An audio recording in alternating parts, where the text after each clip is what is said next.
Alors, je vais passer aux délibérations de M. Balzano, qui est absent. Sa maman est décédée.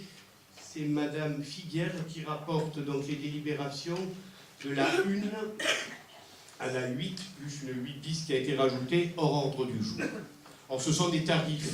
Donc, vous les présentez globalement, et puis après, on ouvre la discussion, et on les votera bien évidemment une par une, pour qu'il n'y ait pas la moindre ambiguïté. En général, je suis très très vigilant à ces choses-là. Bon, peut-être que ce jour-là, il y a eu quelque chose. Allez-y. Alors donc, il s'agit du tarif de location des salles sur la commune, afin de tenir compte de l'évolution des prix, et suite à un comparatif qui a été effectué par rapport aux tarifs pratiqués par d'autres communes voisines, il a donc été décidé une remise à plat des tarifs. Donc, les 6 délibérations, de la 1 à la 6, concernent donc les augmentations de tarifs de salle. Il s'agit donc de la salle de la voilerie. Donc, augmentation de tarifs proposée pour une association, pour particulier. Oui, c'est pas la peine de rappeler les sommes, elles sont dans la délibération. Vous les citez une par une et je mettrai au vote une par une. Donc, location de salle, la voilerie. Continuez. Location de la salle Le Pavillon des Fleurs. Il y a également des tarifs proposés pour les associations, comités d'entreprise, particuliers, identiques pour toutes les salles. En 3, le tarif de location de la salle Tino Rossi. En 4, le tarif de la location de la salle Simone d'Artigue. En 5, les tarifs de la location de salle du repos. Et en 6, tarif location du mini-théâtre Henri Martinet. 7 et 8 concernent des augmentations de tarifs école. Donc, 1 à 6 qui sont des tarifs de location, des questions, des remarques. Oui, Monsieur Fuzon. Alors nous voterons contre toutes ces augmentations qui n'ont pas lieu d'être, car la mairie a assez d'argent. Voilà. Au niveau du budget. Bien, d'autres questions, d'autres remarques? Donc, s'il n'y a pas d'autres questions, pas de remarques, je vais mettre aux voix. Comme il y aura d'autres questions concernant les tarifs, je répondrai à M. Fuzon en son temps tout à l'heure sur la mairie a assez d'argent. Alors, salle de la voilerie, qui est pour? Qui est contre?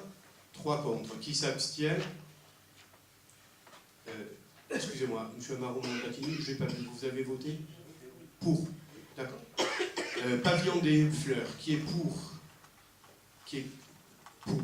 Madame Battini, soyez gentille de lever la main parce que vous ne le faites pas et après, vous voyez, je me fais accrocher.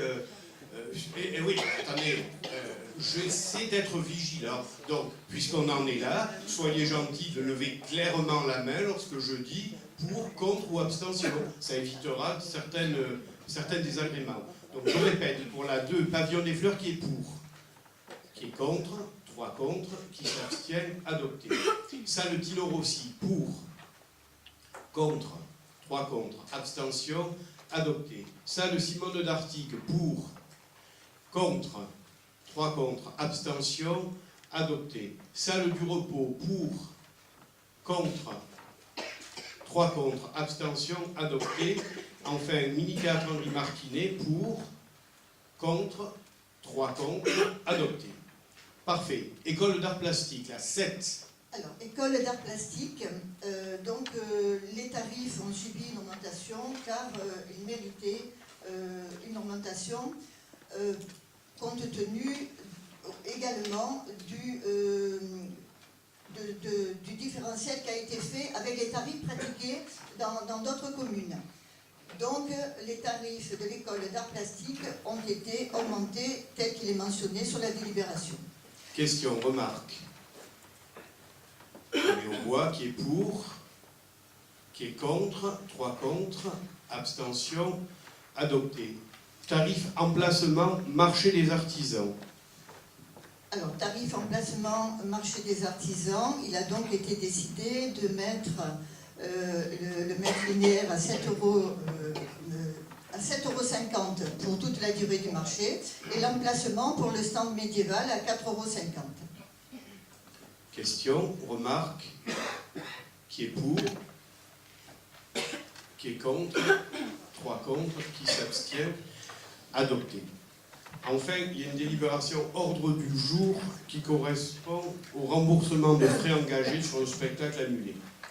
Voilà, c'est donc le spectacle qui a dû être annulé parce qu'il n'y avait pas suffisamment de personnes pour y assister. Par contre, il y avait des frais engagés qui étaient d'une valeur de 130 € par le directeur artistique qui est également un acteur, qui était également acteur. Donc il a été décidé de lui rembourser ces 130 €. Parfait. Oui.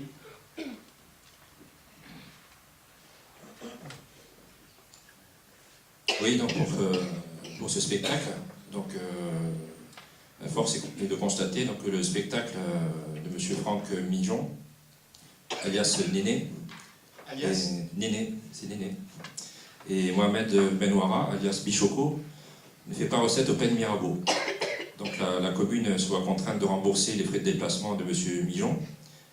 Alors même si le montant des remboursements est faible, c'est 130 €, nous voterons contre et nous vous préconisons de revoir les futurs contrats avec les frais engagés par les participants, qui seront remboursés en cas de faible réservation. D'autant plus que les frais engagés pour d'autres spectacles peuvent être beaucoup plus importants, donc beaucoup plus coûteux pour la commune, si le spectacle est annulé.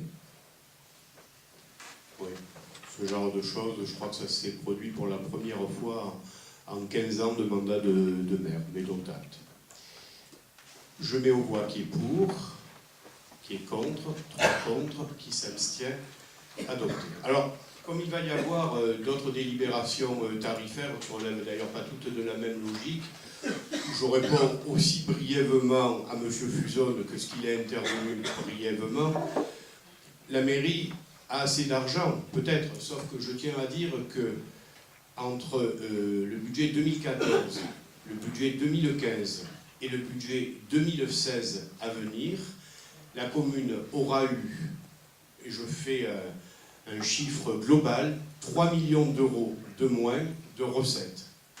Pour une commune qui a assez d'argent, 3 millions d'euros de recettes ramener à une trentaine de millions d'euros de budget global, ça représente quand même une somme considérable. Jusqu'à présent, nos tarifs pratiquement n'augmentaient pas, si ce n'est le coût de la vie, c'est-à-dire 1,5 à 2,5% suivant les années. Quand on compare les tarifs, comme l'a évoqué d'ailleurs Madame Figuière, qui peuvent être pratiqués ailleurs, mais surtout, quand on compare le coût réel et le coût appliqué, je peux dire que les tarifs sur la commune et dans pratiquement tous les domaines, sont particulièrement bas. Comme la politique tarifaire, financière et fiscale de la commune a toujours été de trouver un juste équilibre, et c'est une phrase que j'ai souvent employée, entre l'usager et le contribuable. Le contribuable, je le rappelle, étant celui qui paye les impôts, quel que soit l'usage qu'il a de la commune, et l'usager, c'est celui qui utilise en fonction de ses besoins ou de ses envies tel ou tel service de la commune. Nous avons considéré que, compte tenu de l'effet ciseau qu'a évoqué d'ailleurs le président de l'Association des maires de France, François Barouin, auquel les communes de France sont soumises, nous avons décidé non pas de faire une augmentation systématique en fonction du coût de la vie, mais de commencer, je dis bien de commencer, à remettre à plat les tarifs d'un certain nombre, pour ne pas dire de la quasi-totalité des prestations de la commune, compte tenu du fait qu'à un moment donné, le reste à charge de la commune, c'est-à-dire la différence qu'il y a entre le coût réel et le coût appliqué, est tout à fait considérable. Et si on a l'occasion, lors des délibérations que les collègues vont porter un peu plus tard, de rentrer dans quelques détails, vous verrez que ces choses-là sont particulièrement vraies, quoi qu'en puissent en parler les gens autour de ce conseil municipal. Monsieur Sanchez, vous voulez dire quelque chose? Non, ce que M. Fusion a voulu souligner, c'est que c'est toujours les Pénois, enfin les habitants des communes, qui se voient leurs prestations augmentées. Parce que bon, je vous rappelle que vous soutenez tous la politique européenne qui a supprimé, par exemple, 50 milliards d'euros de dotation aux communes. Et à chaque fois, les mairies sont obligées d'augmenter les impôts locaux, d'augmenter les prestations, etc. Vous le dites vous-même, à l'instant, votre collègue disait qu'on avait assez d'argent, ce qui est quand même assez contradictoire. Oui, nous sommes obligés. Vous ne croyez pas qu'on le fait? Vous avez raison. Dire que ça vient de la politique européenne, là, ça me paraît un peu, ça engage votre opinion, mais vous avez raison. Nous sommes obligés, à un moment donné, puisque je le rappelle une fois de plus, mais ça vous le savez tous maintenant, nous sommes obligés de fournir un budget en équilibre. Alors, on va continuer. Ah, pardon, oui. Oui, je voulais juste rajouter une chose. Dans le budget primitif, il y a quand même 680 000 euros de recettes fiscales supplémentaires. Le budget primitif, je vous rappelle qu'on va le voter fin mars.